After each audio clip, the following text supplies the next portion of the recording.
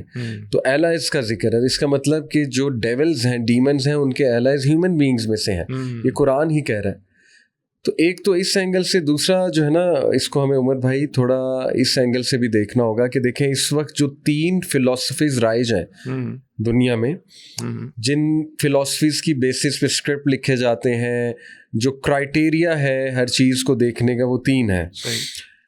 एक है secular humanism, और इस पे हम डिटेल में अगर बात करें तो ऑडियंस के लिए बड़ा फ़ायदा होगा। दूसरा है मॉरल रिलेटिविज्म, ओके, और जो है तीसरा post modernism philosophy. In short, post modernism philosophy है कि there is no criteria for truth, okay, nothing is true. यानी अब ये आपको हर जगह नजर आएगा, confusion confusion confusion, there is no objective criteria for truth. सच फाइंड करने का कोई ऑब्जेक्टिव क्राइटेरिया है ही नहीं दुनिया में। ये पोस्ट मॉडर्निज्म की आप समझ लें पूरी एक मूवमेंट है। और आज आप फिर टीवी सीरीज को, नेटफ्लिक्स कंटेंट को, इन सब को इन 3 फिलॉसफीज के सामने रखें, आपको बड़ा क्लियर नजर आएगा, आप डिकोड कर लेंगे कि ये 3 फिलॉसफीज के थ्रू स्क्रिप्ट्स बनते हैं। Very interesting.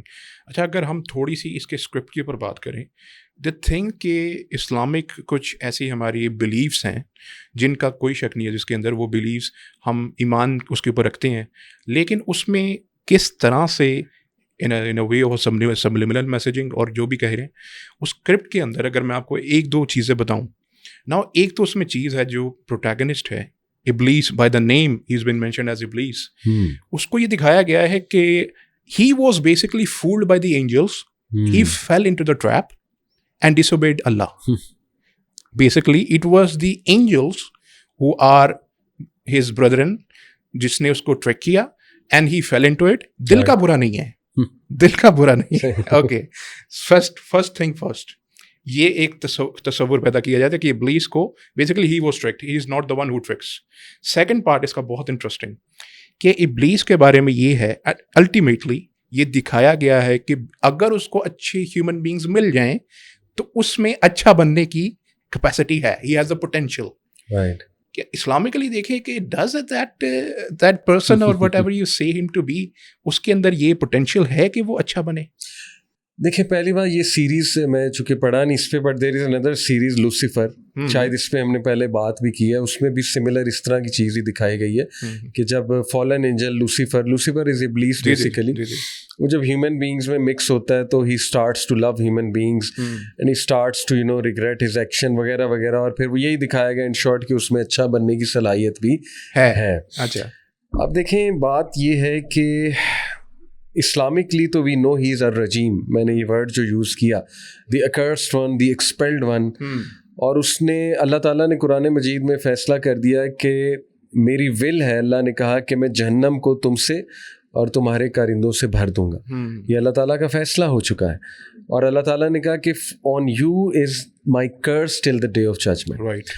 अब इशू ये है, देखें कि जब सेकुलर ह्यूमनिज्म और ये जितनी मैंने फ़िलासफ़ीज़ के नाम लिए ना, जब इनका क्राइटेरिया रेवलेशन नहीं है तो ये हर चीज़ को क्रिटिकली देखने की कोशिश करेंगे और क्रिटिकल थिंकिंग देने की लोगों को कोशिश करेंगे कि नहीं, this can be another side. For example, I have even heard someone से कि इब्लीस हैड डिप्रेशन. अच्छा, Iblis had went through depression. Okay.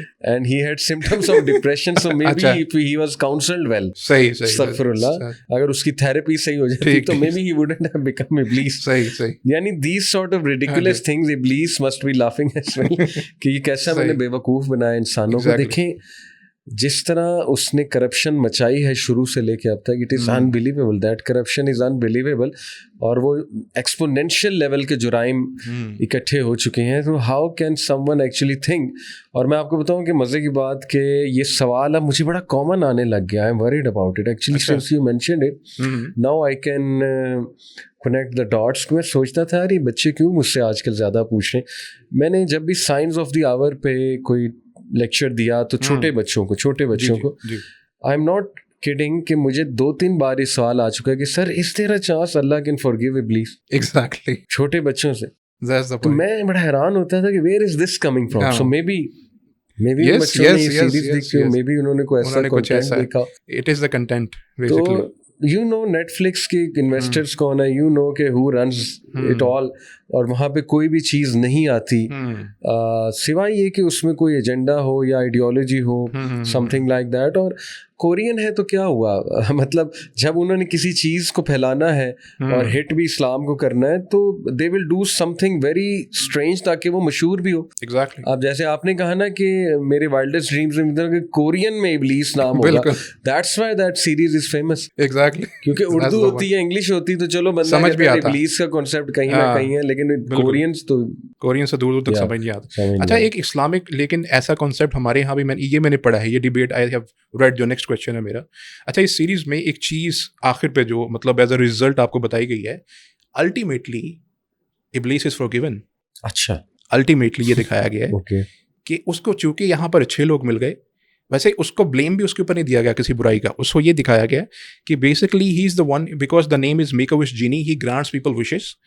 It is the people who choose the bad, he is not the one who is doing anything bad. अच्छा, आखिर पे क्या होता है कि एक कोई विश, कोई जो लड़की उसके साथ होती है वो मांग लेती है कि मे गॉड फॉरगिव हिम.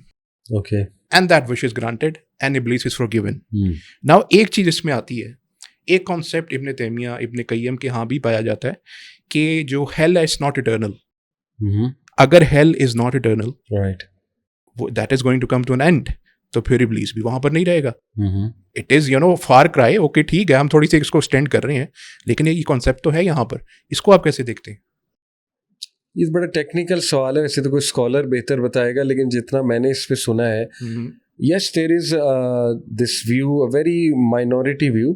सूरह हूद की एक आयत से अखज़ करते हैं ना कुछ स्कॉलर्स कि yes, maybe even hell is not eternal. जी. क्योंकि वो आया शायद कुछ इस तरह की, उसका कॉन्टेक्स्ट है कि जब तक अल्लाह चाहेगा उन्हें पनिशमेंट करे, समथिंग लाइक दिस. बट उसके मुतज़ाद खालिदीना फ़ीहा अबदा, कि वहाँ हमेशा हमेशा के लिए रहेंगे. फिर काफ़ी हदीस में पता लगता है कि हेल फायर भी इटर्नल है. एक ये व्यू, हाँ मैं समझता हूँ थोड़ा मोतदल व्यू कह सकते हैं कि बिलीवर्स के लिए हेल फायर इटर्नल नहीं है, फॉर बिलीवर्स. क्योंकि वो तो हदीस भी मिलती है ना कि अल्लाह ताला राई के दाने बराबर भी, वो बल्कि जो लास्ट मैन जिसको हेल्प से निकाला जाएगा, तो मे बी शायद ये दोनों चीज़ें मिक्स हो गई हैं. अच्छा. मे बी ओपिनियन ये किसी का था कि हेल फायर बिलीवर्स के लिए नहीं है फॉर एवर, तो शायद उसको सब पर अप्लाई कर दिया गया हदीस से इस्तदलाल करके. वल्लाहु आलम. बट देखें, ये अगर व्यू है भी तो ये बड़ा एक माइनॉरिटी व्यू है. और there are all sorts of opinions. Ibn Taymiyyah रहिमहुल्लाह वाज अ जायंट. अगर उनका ये ओपिनियन है, आई डोंट नो, अगर है जैसे आप कह रहे हैं, तो ही कुड बी रॉन्ग. हमारा तो ये मनहज है ना कि इमाम इब्न तैमिया से भी गलती हो सकती है, इमाम इब्न क़य्यिम से भी गलती हो सकती है.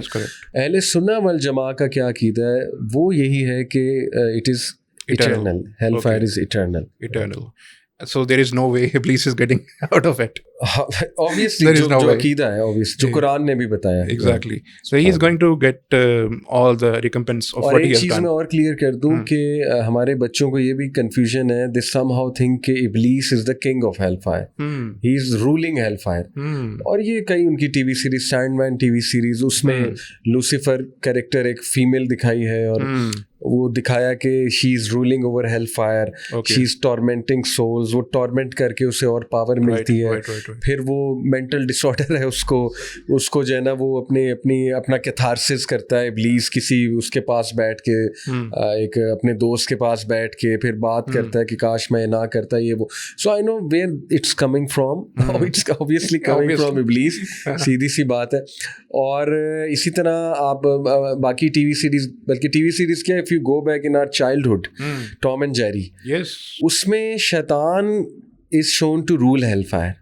If you remember, वो थ्रोन पे बैठा होता है, टॉम गिरता है उसमें ना. हाँ, एग्जैक्टली. तो आपने देखा वो थ्रोन पे बैठा होता है ताज पहन के. तो हमारे सबकॉन्शियस में बचपन से ये भरा गया है, जो क्रिश्चियन कॉन्सेप्ट ही है. क्रिश्चियन कॉन्सेप्ट ये है कि इब्लीस जो है, लूसीफर जो है, वो हेल फायर का किंग है.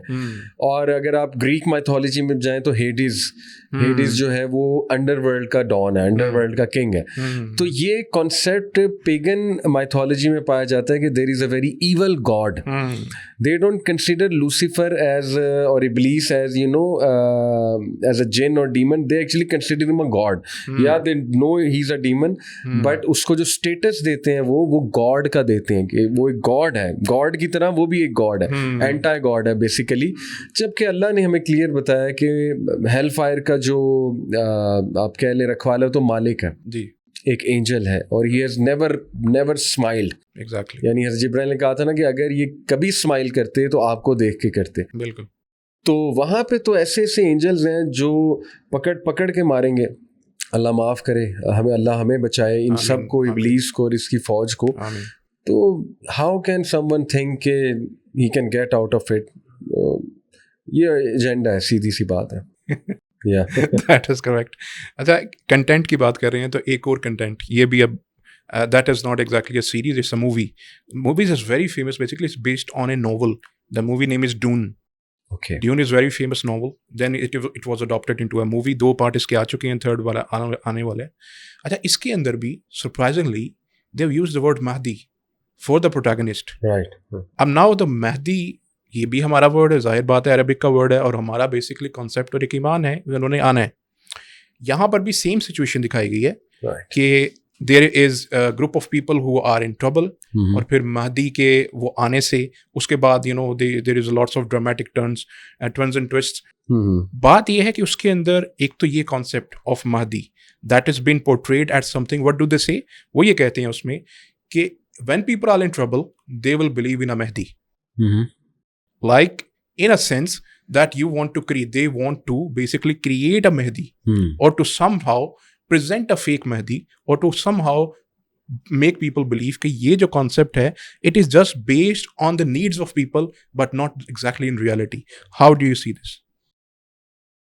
देखें, to understand it correctly, satanism का बहुत बड़ा एजेंडा है desacralisation, Okay. To desecrate the sacred personality. God से स्टार्ट करते हैं वो, जी। गॉड के बारे में मजाक। अब ये जो ग्रीक माइथोलॉजी पे क्यों मूवीज बनती हैं, व्हाट डू यू थिंक? क्यों को बहुत इंटरेस्टिंग माइथोलॉजी है, यानी it's very childish Exactly. Honestly. मतलब साइंटिफिक दौर में, कैन यू बिलीव इट कि वेस्ट क्लेम करता है वो बहुत साइंटिफिक हैं, उस दौर में they are making movies on Greek mythology which is the most ridiculous of mythologies. Why are they making it? God का मजाक, गॉड के अपने बच्चे उससे लड़ रहे हैं, ठीक है ना, गॉड को पता ही नहीं क्या हो रहा है। तो गॉड जो बहुत सीक्रेट एक बीइंग है उसको डीसेक्रेलाइज करना। इसी तरह जितनी रिलीजियस पर्सनालिटीज हैं उनको डीसेक्रेलाइज, जैसे ईसा अलैहिस्सलाम, Exactly. जितने प्रॉफिट्स हैं अल्लाह सुब्हानहू तआला के। तो ये Dune, the way I see it, Mahdi is a very secret personality in Islam. Right. So एक ये रीज़न हो सकती है to desacralize Mahdi, to put doubts in people's minds कि even Mahdi could be a manipulator obviously. क्योंकि मैंने आपको शुरू में जो बात की ना, देखें वही है क्रक्स, वही है कि moral relativism and post modern जो फिलोसफी है, दैट इज ऑल अबाउट कि नथिंग इज ट्रू। Okay. यानी you have no objective criteria for truth, it's all about perspectives.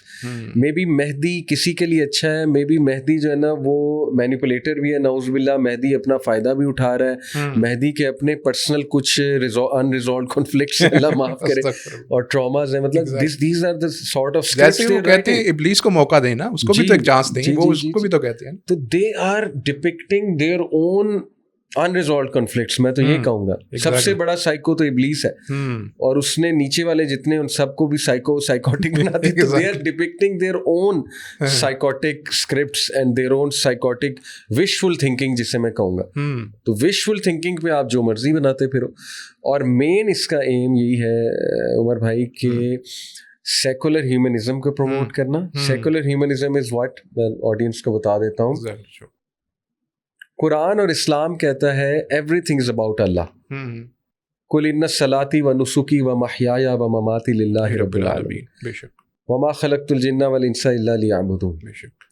Secular humanism कहता है गॉड नहीं है, ह्यूमन बीइंग इज एवरीथिंग। अच्छा, everything is about human being, everything is about human flourishing. कुरान कहता है no, everything is about Allah, everything is about pleasing Allah सुब्हानहू व तआला, वर्शिपिंग अल्लाह सुब्हानहू व तआला। तो secular humanism is in short के human beings should flourish no matter what happens, no matter the cost. Right. और इसी तरह जो मॉरल रिलेटिविज्म है, दैट इज बेसिकली कि मॉरलिटी रिलेटिव है, कोई ऑब्जेक्टिव क्राइटेरिया नहीं है अखलाकियात को डिफाइन करने का, कोई स्ट्रॉन्ग ऑब्जेक्टिव क्राइटेरिया नहीं है सच को डिफाइन करने का। इसलिए आप जैन जी से आज पूछेंगे सच क्या है, दे आर कन्फ्यूज्ड। आप उन्हें कहेंगे कि सच का कोई क्राइटेरिया है, तो मैनी विल गेट कन्फ्यूज कि नहीं हमें नहीं पता। आप कहेंगे कुरान है, तो they will get even more confuse कि Quran, may be even Quran is wrong, may be even all of these are stories. ये डाउट्स कहाँ से पैदा हो रहे हैं?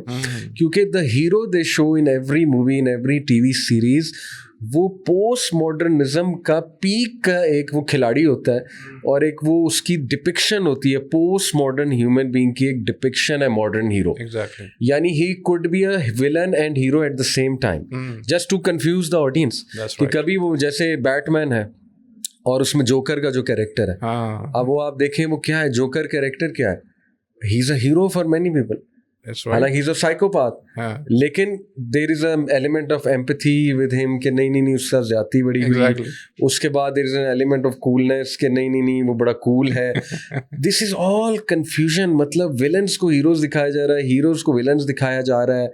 तो ये सब इसलिए है just to propagate their theories जो कि इब्लीस की थ्योरीज हैं. Honestly speaking post modern philosophy के there is no objective criteria for truth. Moral relativism, morality relative है, ये सब झूठी बातें हैं. रेवलेशन वही, छोड़ो इनको. इस एंगल से भी सोचो, इस पर्सपेक्टिव से भी देखो, क्या पता इब्लीस ही ठीक हो, क्या पता ये लोग गलत हों. सो हमारा बच्चा कंफ्यूज है. You are absolutely right. ये सबकॉन्शियस को हिट करती हैं ये चीज़ें. आप और मैं भी देखेंगे, हमारा भी सबकॉन्शियस हिट होगा. हम भी इंसान हैं. ये बात है असल में. कभी कभी ये चीज़ भी देखने में, for example the comics they make, जो कैरेक्टर्स उन्होंने बनाए हैं, the way they have been portrayed, जैसे आपने एग्जांपल दी, इसी तरह से they are certain protagonist like Thor, Zeus, वही वाली मिथोलॉजी, वही ग्रीक मिथोलॉजी से निकाल के लाते हैं. ऐसे बच्चों के हीरो हैं, बच्चों के हीरो हैं ये लोग आजकल. दे love them. And not to forget that the other comics, this was just the beginning. The other Marvel comics that I talk about, उसके अंदर तो Thanos भी एक किस्म का glorified villain है. मतलब he himself has been shown. And all of them are Zanis. Exactly. और Zanis. अच्छा, एक ये भी चीज़ आपने नोट की होगी, कुछ भी इनको हासिल हो जाए, कोई अच्छी अचीवमेंट कर लें, they will never thank God. Thank God for it. You will never ever hear the word God from their mouth. It's very, although ये गॉड उनकी, है नहीं, गॉड वो खुद है ना. यही तो सेकुलर ह्यूमनिज्म है कि ह्यूमन बीइंग खुद गॉड है. Look within yourself, you are God. Right. ये सारी एल्बम्स आप देख लें, जितने रैपर्स हैं, हिप हॉप आप सुन लें, जॉनरे, इनकी एल्बम्स में ह्यूमनॉइड दिखाया जाता है, half human half robot. Exactly. Why? Because they want to give message कि अब एक next advanced level humanity की आ रही है, जिसको बाकायदा एक word भी कहते हैं, उसमें पूरी एक movement भी है. And if you look into that movement, if you research उस movement की जो बानी है खातून, उसका जो वालिद था वो चर्च ऑफ सेटन का बहुत बड़ा मेंबर था. Okay. Transhumanism. Yes. If you search on it, इसकी जो current इसको रन कर रही है ट्रांसह्यूमनिज्म को, उसका बाप चर्च ऑफ सेटन का बहुत बड़ा मेंबर था. सो लड़ियां मिलती हैं जाके. इट्स वेरी क्लियर कि ये क्या हो रहा है. Basically they want human beings without soul. Machine बनाना है, ह्यूमन बीइंग को मशीन बनाना है, और मशीन हम बन चुके हैं. डॉक्टर साहब, ये जो है डिवाइस, ये मेरा क्लोन तैयार कर सकती है. मेरा आपका फेस का सारा इसके पास है मेरा, ठीक है ना. मेरे फिंगरप्रिंट्स इसके पास हैं, सब कुछ इसके पास है. बस अब एक चिप डलनी रह गई है मुझे. वो डलनी शुरू हो भी गई है, न्यूरालिंक. कई लोगों ने ऑप्ट किया भी है वहाँ, एलोन मस्क के लिए. आगे का ये दौर आने वाला है कि वो चिप होगी, वो चिप आप आगे करेंगे, उसी से पेमेंट होगी, उसी से शनाख्त होगी. आपको कुछ भी कैरी नहीं करना पड़ेगा. धोखा ये देंगे कि आपको ना बटवा कैरी ना कुछ कैरी करना पड़ेगा. जैसे मिसाल देता हूँ, अभी हमेशा ये मेरे इसके पीछे ये है, मुझे बटवा नहीं कैरी करना पड़ता, मैं पेमेंट इससे करता हूँ.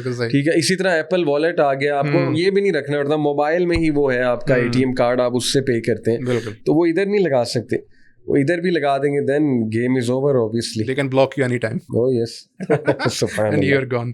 अच्छा, एक और भी चीज़ है कि व्हेन दे नीड, लाइक एक वक्त था, अब जैसे ड्यून के अंदर भी जो, अच्छा इसका जो पहला पार्ट है ना 83-84 का, उसके अंदर दे हैव समहाउ ग्लोरिफाइड जिहाद as well. By the name, they use the word jihad, and we are in need of a holy war. When they are need in, आपको पता है ये वही दौर है सोवियत यूनियन का, जब वो हो रहा था, जंग हो रही थी यहाँ पर सोवियत यूनियन के खिलाफ. तो then at that particular moment they needed, उनको जरूरत थी उस टाइम के ऊपर. और जब उनको ज़रूरत थी तब कुछ भी कॉन्सेप्ट लेकर, हमारा ही चाहे हो, उसको भी ग्लोरीफाई कर देते हैं. And when they are done with that, then you see what happened afterwards. 90s में, लेट 90s में, फिर अर्ली 2000s में, this was the word which was the most notorious word in the world.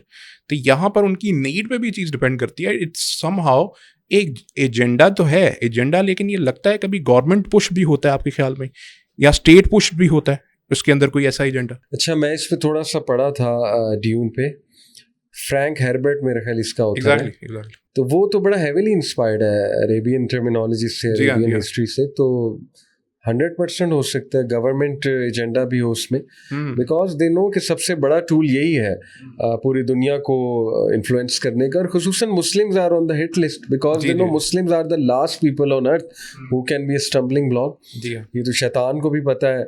इब्लीस की मजलिस शुरा अगर आप पढ़ें लामा महमूद इकबाल की, it's very interesting, very interesting. वो लिटरली ऐसे लगता है कि वाकई इब्लीस मजलिस शुरा कर सुभान अल्लाह। तो उसमें वो कहता है कि मुझे अगर खौफ है तो इन्हीं से है, बाकी सब तो आई एम कन्विंस्ड। मेरे सामने जो बस अब खड़ा हुआ है वो मुसलमान खड़ा हुआ है, और जब तक वो खड़ा रहेगा तब तक ये दुनिया कायम रहेगी। तो अल्लाह करे हम खड़े ही रहें इंशाल्लाह ताला, मुसलमान खड़ा रहे। अच्छा, इसके बाद हम चलते हैं एक और सीरीज की तरफ, happens to be Netflix production, and it became very I profoundly remember जब ये आई थी तो बहुत फेमस हो गई थी। The series name is Messiah, आपने भी जरूर सुना होगा ना। जी जी। It came in like in Covid time से थोड़ा सा पहले आई थी या उसी टाइम में आई सही है। इसका जो कॉन्सेप्ट है that is basically which I have understood, लोगों ने क्या समझा आई डोंट नो, लेकिन what I have understood it is somehow the state of Israel उसको थोड़ा सा उसका सॉफ्ट इमेज पोर्ट्रेल करने के लिए this kind of content was made.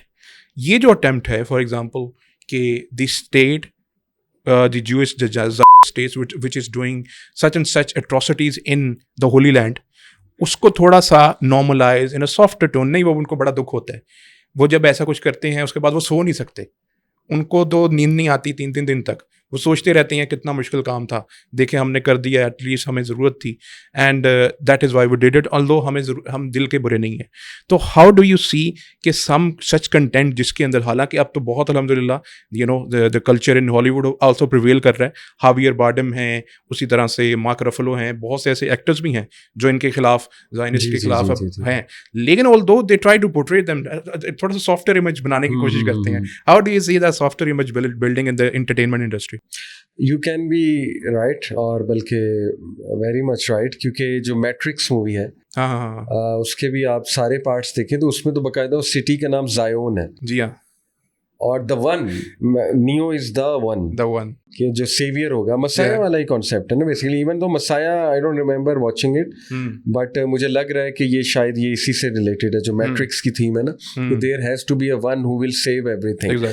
तो वो सॉफ्टवेयर इमेज तो मैट्रिक्स से क्रिएट करना उन्होंने शुरू कर दिया था कि कुछ ऐसे ओप्रेस लोग हैं जो रह रहे हैं मतलब एक ख़ास वहाँ पे सिटी में जायोन में, और दे आर द वंस जिनकी आँख खुली हुई है, जिनको असल हकीकत पता है, और उनका एक सेवियर है वो नियो है। हालांकि बचपन में we really used to like Neo, लेकिन फिर जब मुझे थोड़ा सा मैंने पढ़ा, इसकी डेप्थ में गया, मुझे याद है एक दौर मैंने पढ़ा था तो आई वाज शॉक्ड कि ये तो बेसिकली उसका सॉफ्टवेयर इमेज बनाने के लिए पूरी मूवी उन्होंने बना दी। और यही दज्जालियत है उमर भाई। देखें, दज्जाल के आने से पहले दज्जालियत तो राइज होगी ना। दज्जालियत यही है कि जिसको आप हीरो समझ रहे हैं वो असल में किस लेवल पे आपको ब्रेन वॉश कर रहा है आप सोच भी नहीं सकते। और मसाया में भी मोर और लेस यही होगा कि उन्होंने शायद यही दिखाया है कि may be he is a hero, may be मतलब वो कंट्रोवर्शियल फिगर है। सम से कि वो दज्जाल है, सम से कि वो ईसा इस्लाम है, सम से कि नहीं वो एंटी क्राइस्ट है, वगैरह वगैरह, ऑल दीज थिंग्स। तो वही बात है, कंफ्यूज एवरीवन, और कंफ्यूजन में जो है ना सब्लिमिनल मैसेज के थ्रू अपनी सॉफ्टवेयर इमेज क्रिएट कर दो और लोगों के जहनों में डाल दो कि बस एक चोजन पीपल हैं, वो चोजन पीपल ऑप्रेस्ड हैं, उन चोजन पीपल का लैंड है, उन चोजन पीपल को ये सारी जगह चाहिए, और उन चोजन पीपल का एक मसाया आएगा। ये सब वही है, इसमें तो कोई दूसरी राय नहीं। That's great.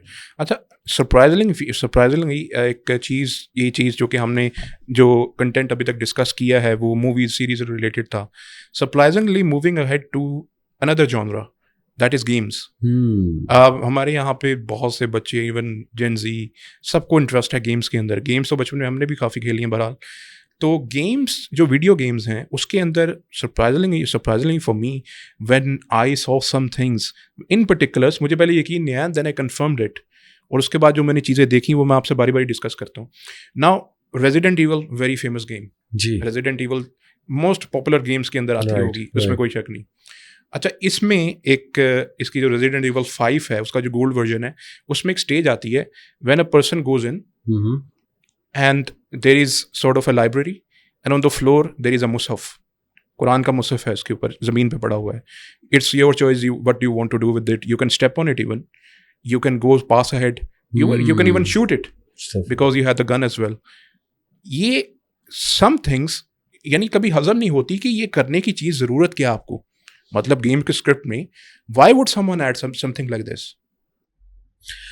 देखिए, then again इससे पहले मैं एक बात और बता दूं कि जिस दौर में हम रह रहे हैं ना उमर भाई, ये हिस्ट्री में पहली बार हुआ है कि every human being is identified by their sexual orientation. यानी जब आप कोई नॉर्मल सा फॉर्म वीज़ा, जैसे यूके का वीज़ा अप्लाई करने लगे, किसी काफिर कंट्री का वीज़ा अप्लाई करने लगे, आपकी जेंडर में बाइपोलर, उससे ये सारी चीज़ें आएंगी कि who are you actually, how do you identify yourself. अब ये him, hem, them, zem, they, ze, पता नहीं क्या क्या है, ये सब क्या है? सेक्सुअल ओरिएंटेशन है ना, gender fluid and all these things. इसका मतलब कि वो जो है ना, वला उमन्नियन्नहुम, कि मैं इनकी डिज़ायर्स, एक गुमराह करूँगा बड़े लेवल पे, और दूसरा कि मैं इनकी डिज़ायर्स भड़काऊँगा। इसका मतलब ये है कि they want everyone to be sexually pervert, सीधी सी बात है, straight. And the biggest industry for that is porn industry. और मेरी ये थ्योरी है, and I have a lot of proof for this, and obviously मैंने जो व्यू बनाया है वो कुछ सोच के ही बनाया, कि जितनी आपकी बाकी इंडस्ट्रीज हैं, social media, Instagram, Snapchat, TikTok, फिर आपका नेटफ्लिक्स, फिर ये आपका जो म्यूज़िक इंडस्ट्री है, फिर ये गेमिंग इंडस्ट्री है, all of these industries are basically soft porn. Okay. और they share data with porn industry, and porn industry shares data with them.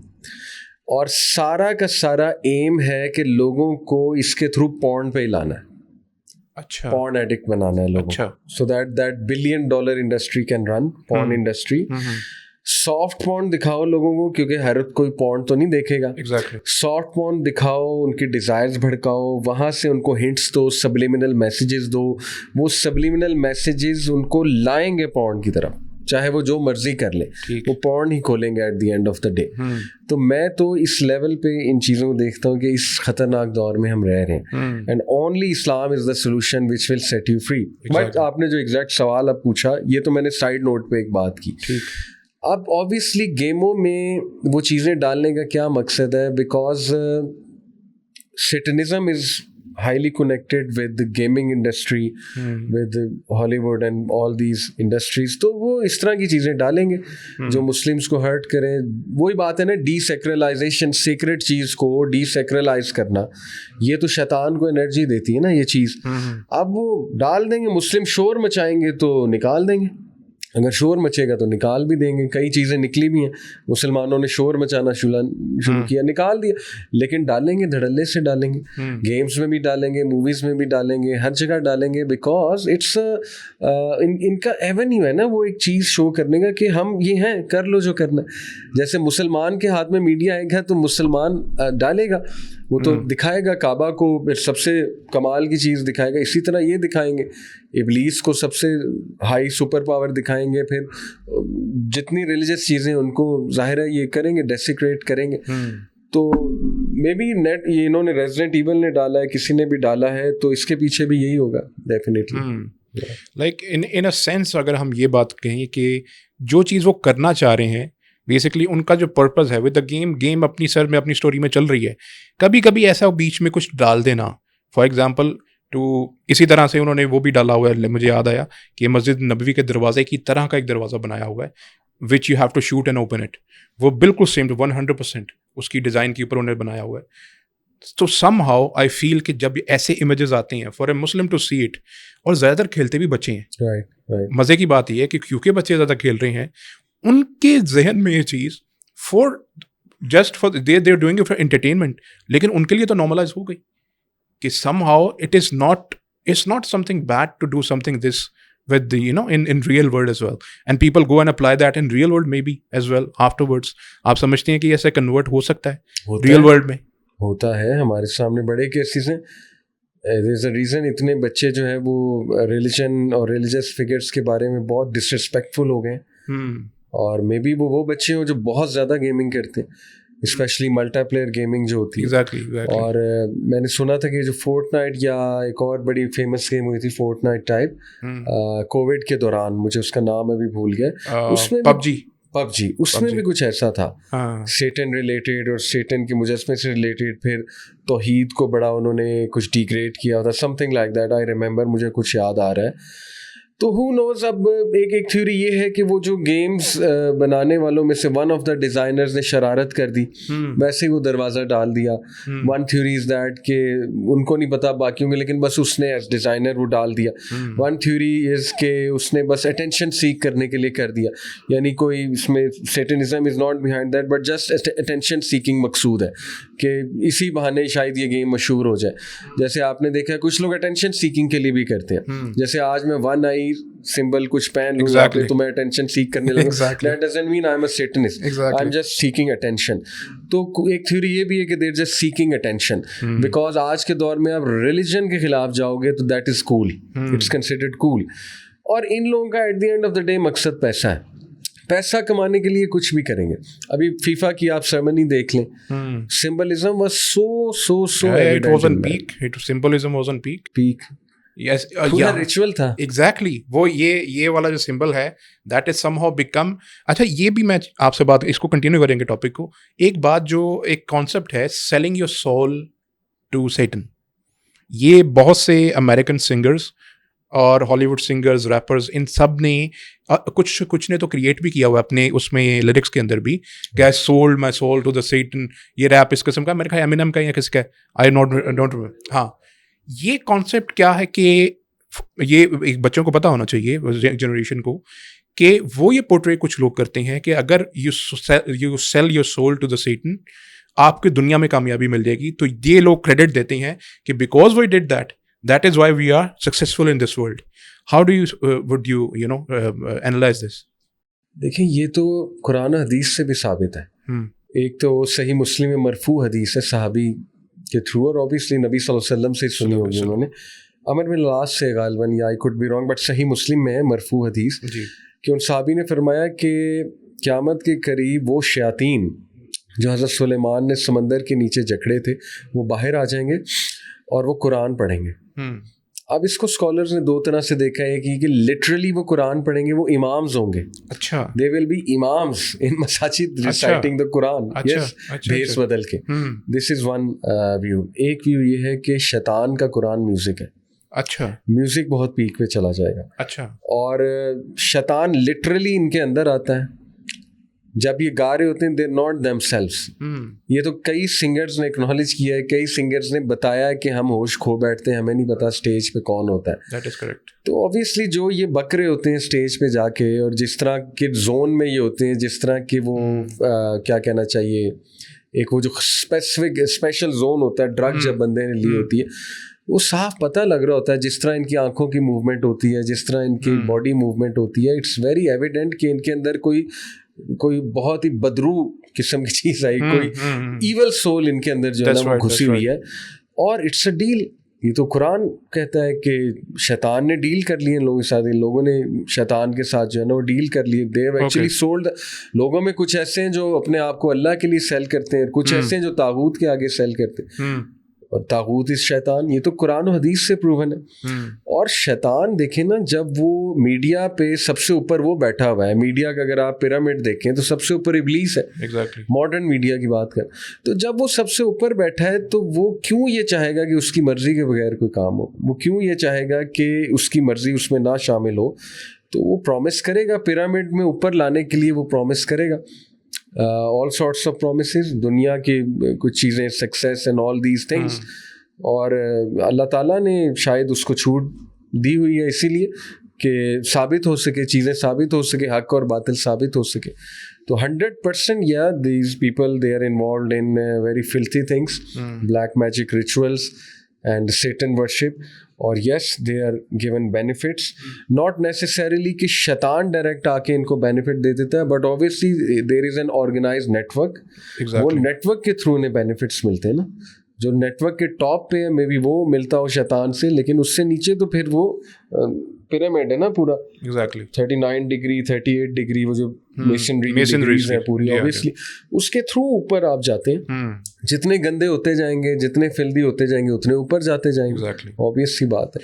अच्छा, इसको अगर हम एज एन आइडियोलॉजी देखें, today if a youngster, Gen Z, they are struggling in their lives and then they see something कि ऐसा कोई शख्स है, बड़ा कामयाब है इन वर्ल्डली मैनर्स, बहुत ज़्यादा सक्सेसफुल है, एंड उसके बारे में क्या फेमस हो रहा है कि he did the deal with the devil, उसने डील विद द डेविल की थी। उसके जहन में क्या चीज़ है कि जो दुनियावी कामयाबी है वो तो डील विद द डेविल का नतीजा है। उस एक आम मुसलमान को आप कैसे बताएंगे, कैसे स्ट्रगलिंग जो मुसलमान है, कि that is not the way to go. वो क्या अपनी सोल को ही can very well sell his soul and get the comforts of life, why wouldn't he do it? देखिए, जितने खबीस काम है उसमें जो भी ऊपर जा रहा है, तो there is a very heavy chance कि यस ही और she has is into something, not exactly sold their soul to the devil, but obviously they are into something bad, क्योंकि this is how it is.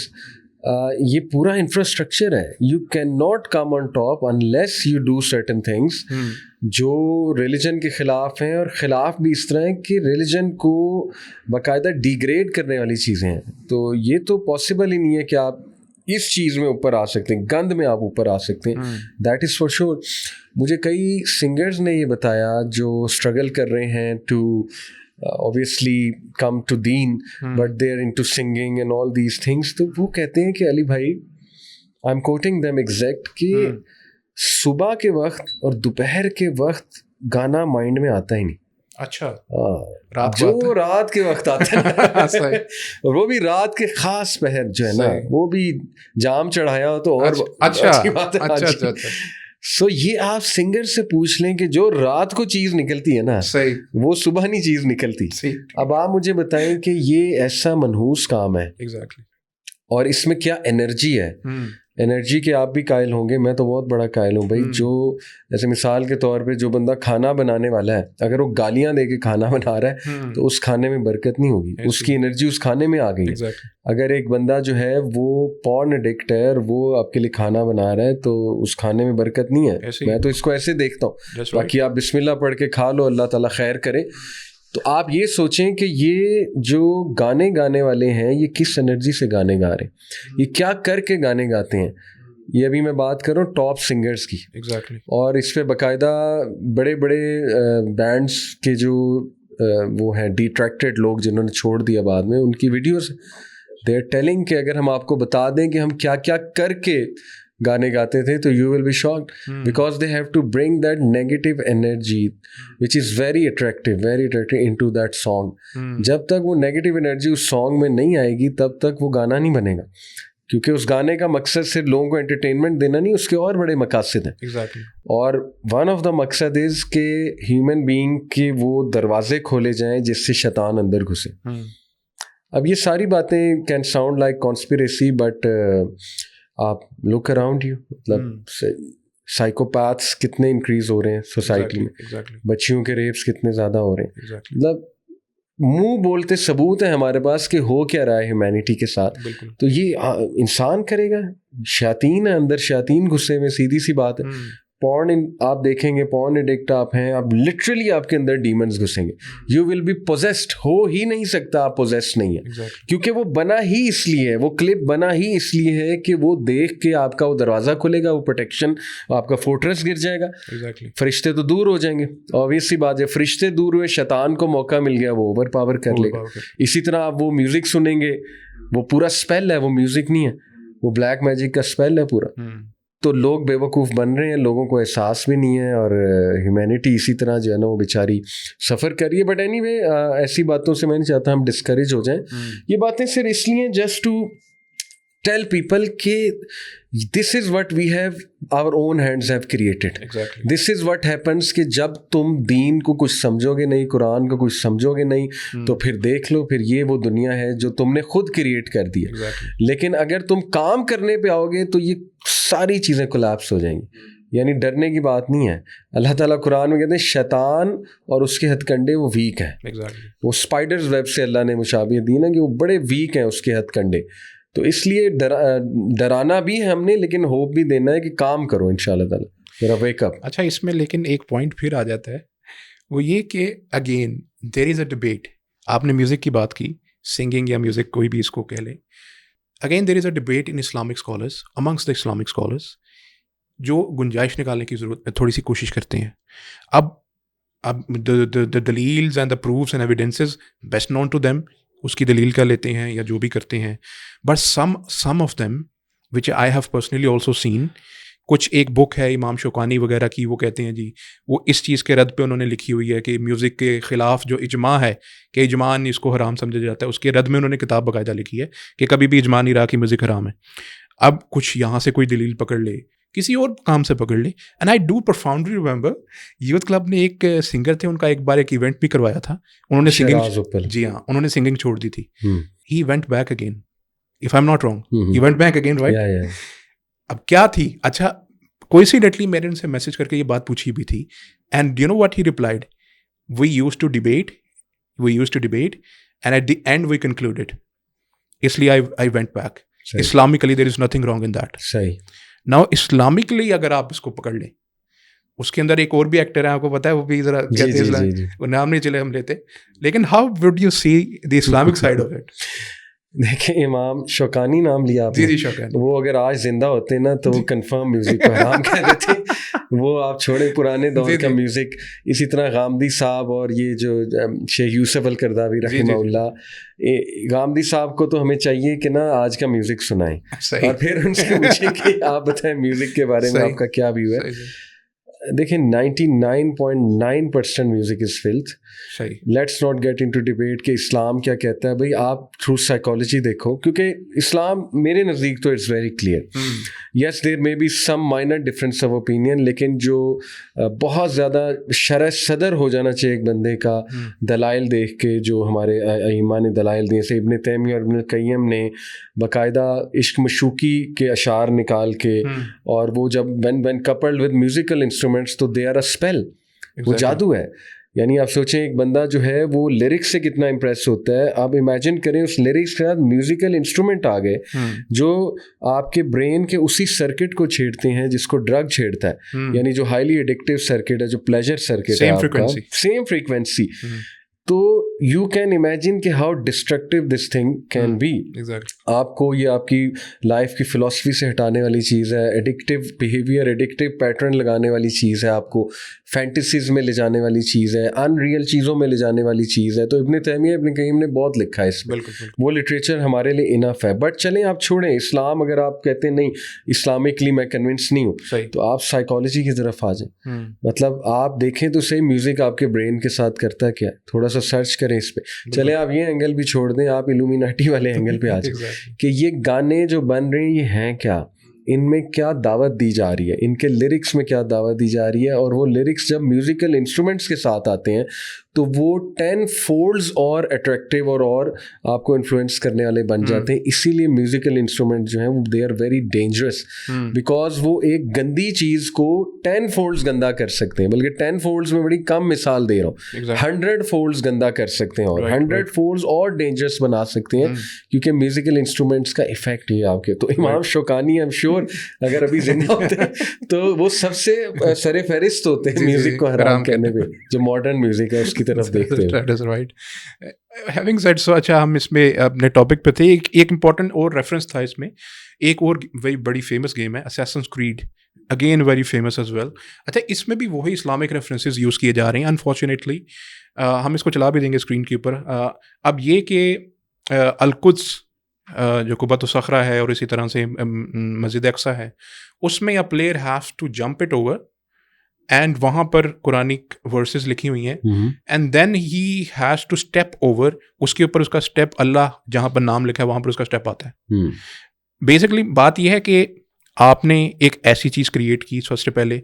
अच्छा ये चीज़ भी आपने जैसे पहले जिक्र किया ना कि मे बी कोई वैसे ही उसको अच्छा डिज़ाइन लगा हो, मिलियंस ऑफ डॉलर्स की इन्वेस्टमेंट होती है इन गेम्स की प्रोडक्शन के अंदर। आपको याद होगा कि कहाँ पर वो फिनलैंड के अंदर गेम्स और नॉर्वे में बनाते थे, they are $multi-million industries now. कोई भी चीज़ रिलीज बगैर किसी को स्क्रूटनी के तो करेंगे नहीं, अच्छी खासी देख दुआ के करेंगे। Why would someone create such an image for a person जो कि गेम खेल रहा है और उसको स्टेप अप करना है एक सीक्रेट मुस्लिम प्लेस के ऊपर, सीक्रेट मुस्लिम टेक्स्ट के ऊपर, और नौज़ बिल्ला what ever is the case. बाकी कुछ गेम्स में हम ज़्यादा डिटेल्स में नहीं जाते कि किसी के ऊपर कुछ ब्लड स्पॉट्स पड़े हुए हैं इस्लामिक पेजेस के ऊपर, कुछ ऐसे कुरानिक पेजेस हैं उसके ऊपर उन्होंने डाले हुए हैं। कम अगर हम देखें बात, एटलीस्ट किस लेवल के ऊपर आप इस कॉन्स्पिरेसी को देखते हैं?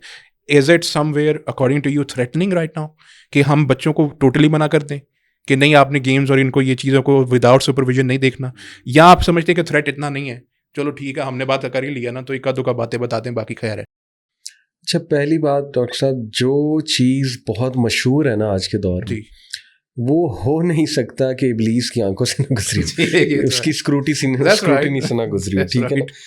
ये this can be very pessimistic sentence, someone में से कि नहीं देखें जी आप लोग भी तो बड़े मशहूर हैं। पहली तो बात, हम इतने मशहूर नहीं, अल्लाह हमें इस रिया से बचाएं। लेकिन ये कि मैं ये नहीं कह रहा जो अच्छी चीज़ें मशहूर, मैं बात कर रहा हूँ कि जो इस तरह की इंडस्ट्री रिलेटेड चीज़ें बहुत जो टॉप पे आती हैं, ये हो ही नहीं सकता कि वो उन्हें कोई ऑफ़र ना आए, कोई कांटेक्ट ना किया जाए उस इंडस्ट्री तरफ, इल्यूमिनाटी या फ्रीमेसनरी की तरफ या सेटनिज़म की तरफ से, उनको कोई मैसेज ना दिया जाए या उनको इन्फ्लुएंस करने की कोशिश नहीं। ये इम्पॉसिबल है, ये पिरामिड के ख़िलाफ़ है, जो पिरामिड उन्होंने बना दिया ये उसके ख़िलाफ़ है, ठीक है, पहली बात। इसलिए जितनी फेमस गेमें हैं उनमें ज़रूर ऐसा कुछ ना कुछ होगा, ठीक, कुछ सबलिमिनली होगा, कुछ बड़ा क्लियर होगा, ठीक है। क्लियर शायद इसलिए होगा कि मुसलमान ज़रा शोर शराबा करें और ज़रा ये गेम और मशहूर हो, क्लियर शायद इसलिए होगा। सबलिमिनली तो 100% होगा, ठीक। अब subliminal is more dangerous to me, क्योंकि क्लियर होगा तो शोर मच जाएगा। वो मैंने बल्कि पढ़ा है कि 2-3 गेमों से इन चीज़ें रिमूव भी की हैं, मुसलमानों के शोर डालने के, जैसे Call of Duty, such as Call of Duty से ना इन्होंने कुछ ऐसा रिमूव भी किया था। तो subliminal is even more dangerous, that is Y threatening है सिचुएशन, क्योंकि अब ये सबलिमिनली जाते हैं ज़्यादा। ये जिस तरह के कैरेक्टर्स दिखाते हैं, जिस तरह उनके डायलॉग्स होते हैं, फिर जिस तरह उनका पूरा सीन क्रिएट होता है, फिर उस सीन के दरमियान कुछ सबलिमिनली कुछ चीज़ आ जाती है जो आपका सबलिमिनल माइंड कैच कर लेता है।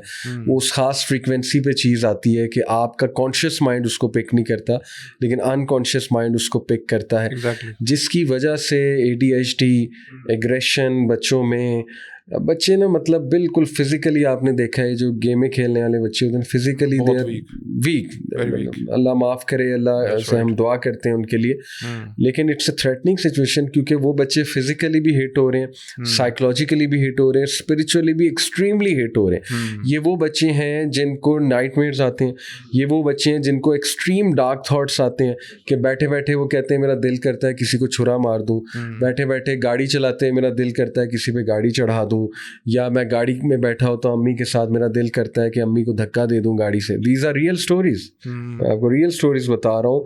हमारे पास एक इसी तरह वालदा आई अपने बच्चे को लेके कि इसको ऐसे डार्क थॉट्स आते हैं। अच्छा। तो मैंने जब देखा गेमें कौन सी खेलता है तो सारी डार्क गेमें थी, डेविल मे क्राई और पता नहीं मल्टीप्लेयर कौन सी डार्क गेम चल रही थी, ऑल डार्क गेम्स। तो हो ही नहीं सकता आप डार्क गेम्स खेलें, शैतान जो है आपको इन्फ्लुएंस ना करे। तो थ्रेटनिंग सिचुएशन है, parents should take care, really take care, और हमें स्क्रूटनी करनी चाहिए अपने बच्चों की। यार ये तो नॉन मुस्लिम कर रहा है, एक है सेनेटर, उसका सेनेटर का नाम बड़ा फेमस है, मुझे अभी नाम उसको बोले, is a very famous senator US का, डेमोक्रेट है, सॉरी रिपब्लिकन है। उसने अभी इनका नेटफ्लिक्स की बड़ी किट लगाई थी, नेटफ्लिक्स तो वो LGBTQ पे आप समझ गए सेनेटर, मुझे नाम उसका जहन में नहीं आ रहा। उसने बकायदा बताया कि आपका इतना कंटेंट LGBTQ है, is that a coincidence?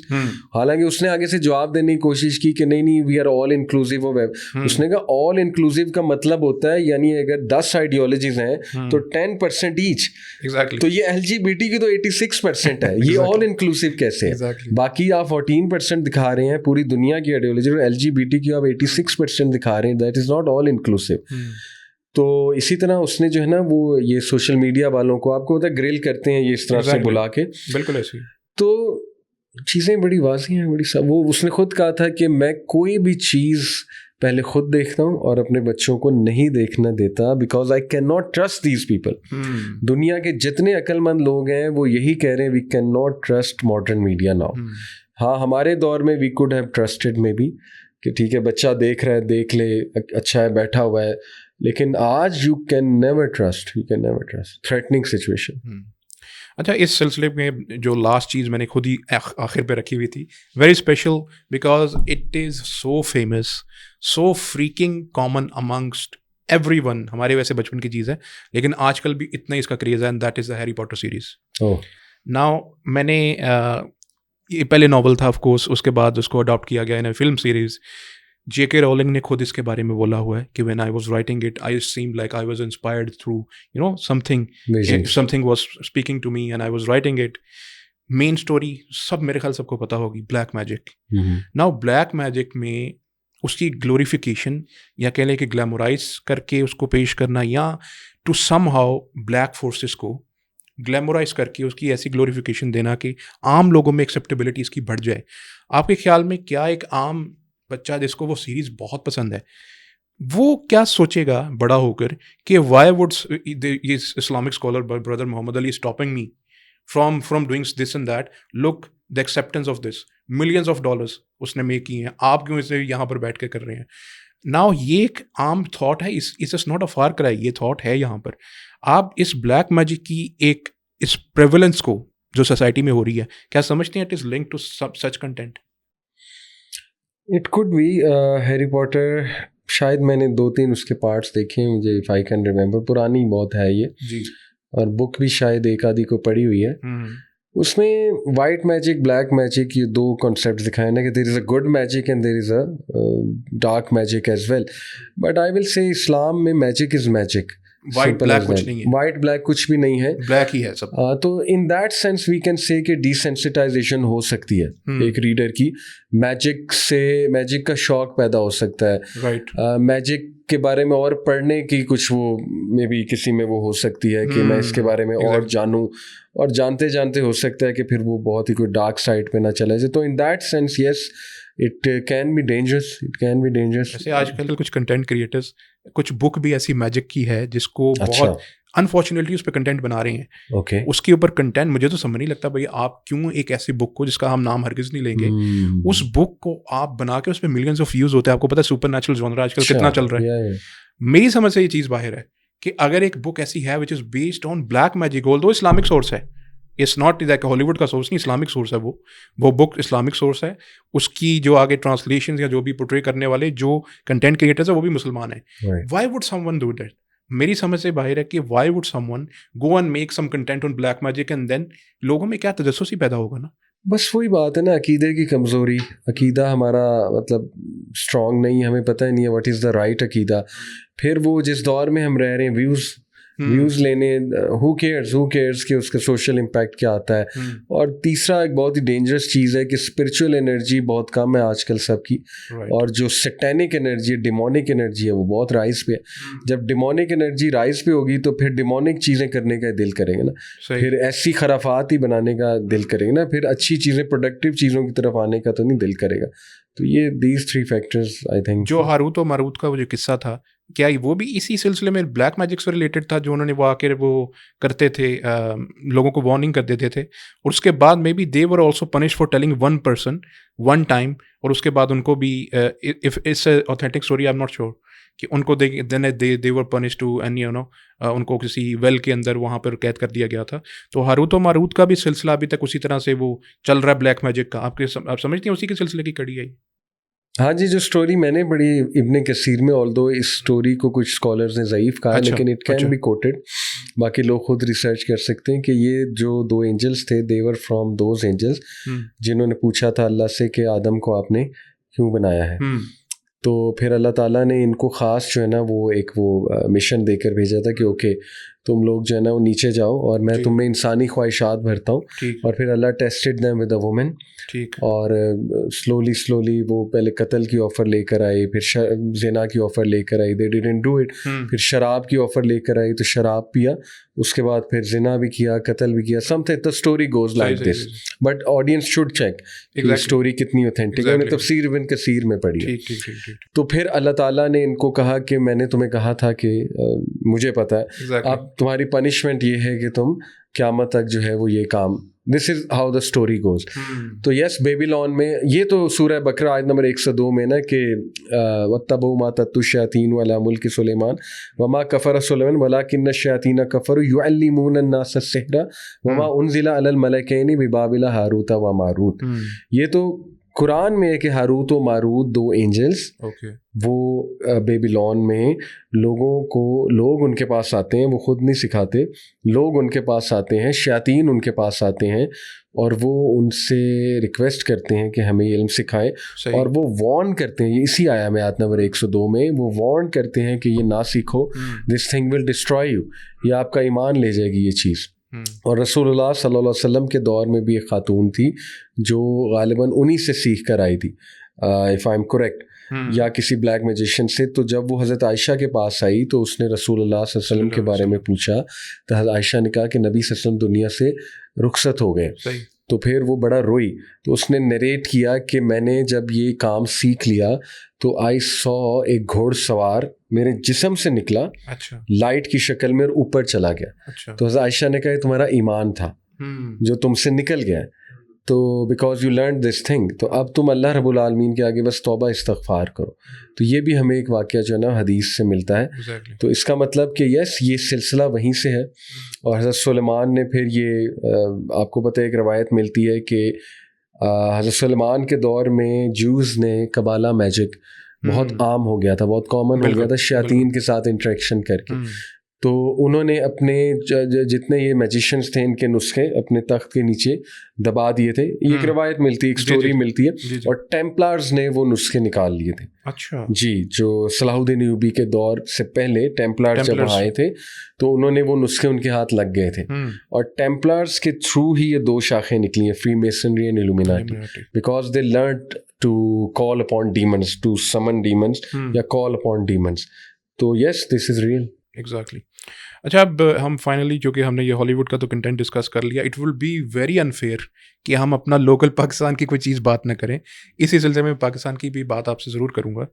Recently मेरी नज़र से क्लिप गुजरा, वेरी अनफॉर्चुनेट टू सी, जियो का कोई ड्रामा था, आई एम नॉट श्योर उसका नाम क्या था, आई एम नॉट श्योर कौन एक्टर है, इसलिए पेशगी तौर के ऊपर मैं कहता हूँ, मुझे सिर्फ वो क्लिप नज़र से गुजरा and it was quite original as well.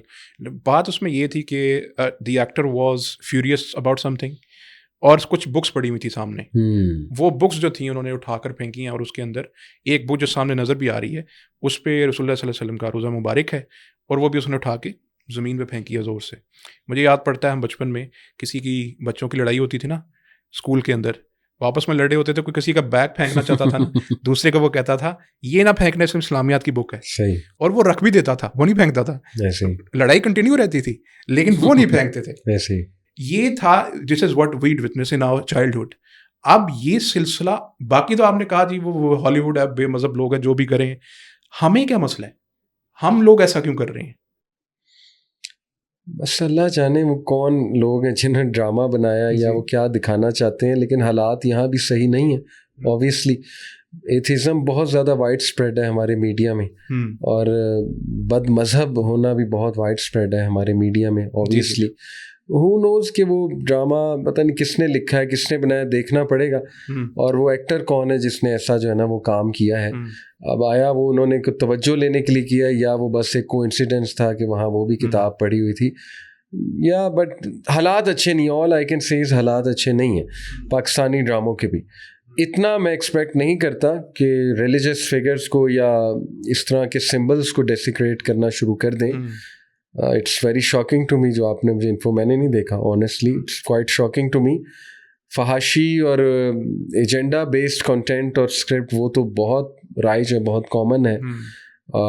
जाहिर है लोगों की वैल्यूज़ ख़राब करना वो तो साफ नज़र आ रहा है।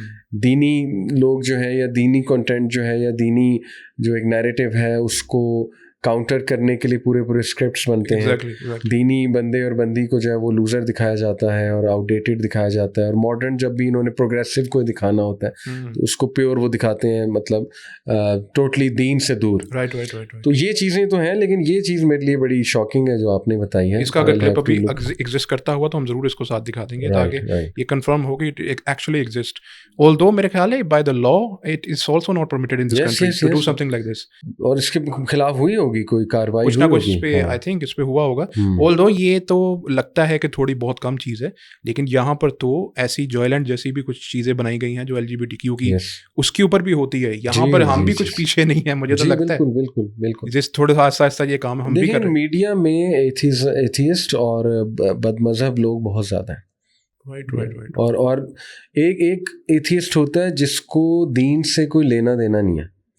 एक एथियस्ट होता है जो ऑब्सेस होता है कि मैंने दीन को अब्यूज़ भी करना है और अच्छा। मैंने दीन को जो है ना वो गंदा भी दिखाना है। अच्छा, दुश्मनी वो रिएक्शनरी एथियस्ट होते हैं ना। रिएक्शनरी। अनफॉर्चुनेटली पाकिस्तान में रिएक्शनरी एथियस्ट बहुत हैं, स्पेशली जो है ना ये हमारी इंडस्ट्रीज जो हैं, not just media, all sorts of industries. Right. तो इसमें आप रिएक्शनरी एथियस्ट बहुत देखेंगे। और रिएक्शनरी एथियस्ट इसलिए हैं वो क्यों, because of their childhood experiences, whatever they went through, अल्लाह नोज बेस्ट, या पता नहीं फैमिली में क्या ऐसा हुआ था, तो अल्लाह आसानी करे सबके लिए। बट ये reactionary atheist is more dangerous than a common intellectual atheist, because reactionary atheist मजहब से दुश्मनी लगाएगा। एग्जैक्टली। कॉमन एथियस्ट को कोई लेना देना नहीं है मजहब से, वो कहता है कि मैं बस अपनी लाइफ एंजॉय करना चाहता हूँ, दैट्स ऑल। लेकिन यहाँ पे जो है ना वो मजहब दुश्मन एथियस्ट आता है माजरत के साथ। Exactly, that's true. अच्छा, coming up to the end, हमने जितनी भी बात की, just to summarize it, it is very befitting and indeed very important as well कि हमने अगर कोई बात की किसी कंटेंट की, चाहे नेटफ्लिक्स रिलेटेड कोई कंटेंट हो, कोई गेम हो ऐसी, नाउ एक फैक्ट तो है कि बच्चे इस चीज़ में पढ़े हैं और पढ़ चुके हैं इस हद तक कि उनको कुछ साइकोलॉजिकल कंडीशंस हो चुकी हैं। आपको पता है नोमोफोबिया, इस किस्म की कंडीशंस हो चुकी हैं लोगों को। उनको आप रोक तो नहीं सकते। क्या रोक सकते हैं आप? बच्चों को इसका हल बताएं आप, कि आखिर पे आप क्या रिकमेंड करते हैं भाई, वो इसका क्या करें ऐसे कंटेंट के लिए, ऐसी गेम्स के लिए? क्या टोटली छोड़ दें? इज इट पॉसिबल कि टोटली छोड़ दें? और अगर नहीं तो फिर इसका क्या हल है? देखिए, थोड़ी सख्त बात लगेगी, हल मेरे नज़दीक तो है रिहैबिलिटेशन सेंटर्स बनाने पड़ेंगे, जैसे ड्रग्स के बनाए हुए। Seriously I believe that. और वहाँ रखना पड़ेगा इन बच्चों को 2-2 3-3 महीने। पेरेंट्स का एडमिट कराना पड़ेगा। बिजनेस आइडिया भी दे रहा हूँ। सही। बल्कि ये तो रिलीजियस ऑर्गेनाइजेशंस नहीं, ऐसा उनको करना चाहिए। उनको करना चाहिए, वहाँ दाखिल करना चाहिए बच्चों को। अच्छा। क्योंकि ड्रग्स से भी बदतर है ये जो एडिक्शन है ना, ड्रग्स से भी बदतर है, और इसके सीरियस कॉन्सिक्वेंसेस आ रहे हैं, बड़े सीरियस कॉन्सिक्वेंसेस आ रहे हैं। तो ऑनेस्टली मैं और क्या सोल्यूशन दूँ आपको? रिहैबिलिटेशन सेंटर बनाने पड़ेंगे। अच्छा।